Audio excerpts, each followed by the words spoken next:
What's going on, guys? It's Tyson, and today we're going to talk about van insulation.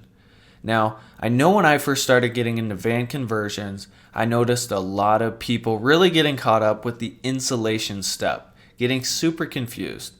Now, my advice to you is don't overcomplicate it. There's tons of options available, some better than others, and I'm going to go over those in this video. Now, for this van, I used a combination of polysio board and spray foam.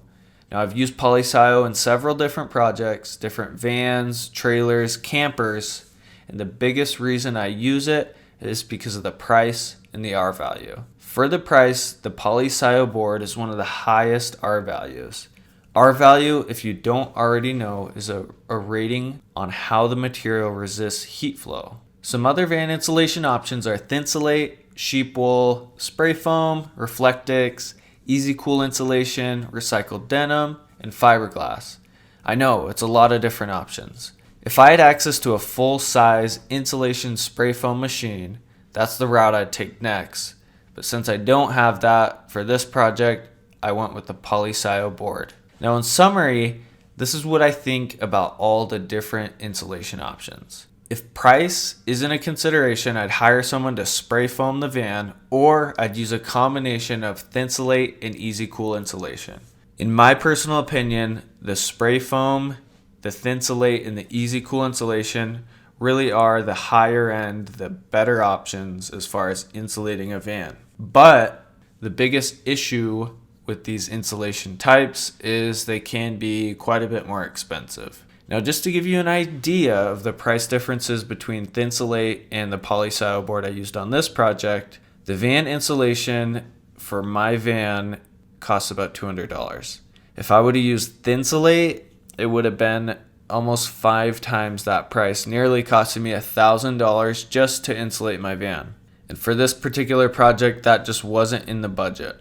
So is thinsulate 5 times better at insulating than the polysio board? It's 5 times more expensive. Personally, I don't think so, but it's your van. You can decide what you want to insulate your van with. If price does matter and you're on a budget, go with the polysio board and Great Stuff foam for all the cavities and gaps.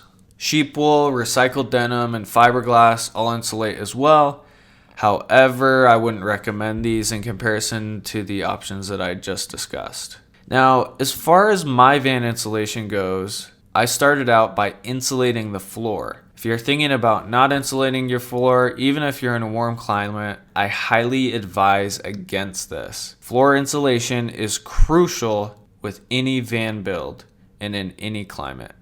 That's just my personal opinion, but I highly recommend it. I adhered the polysio board to the floor with spray adhesive. I then installed the factory floor over the insulation. After that, I started cutting the boards to fit the walls, and I sprayed Great Stuff spray adhesive in all the cracks and crevices. The spray foam also helped hold the boards in place. Something you'll probably notice is that I framed before I insulated. Not really the order of operations. As you probably notice, I've been removing the studs to place some of the insulation boards in place. This wasn't by design. I was just waiting for the insulation to restock. So I had an extra day and I framed first just to get the job done. After completing the walls, I finished up with the ceiling. After about a day or so, the spray foam had hardened. I went back and added small insulation pieces and buttoned things up to fully insulate the van. Once I did that, my van was fully insulated and I was good to move forward. If you have any questions whatsoever, let me know down in the comment section. And as always, thanks for watching.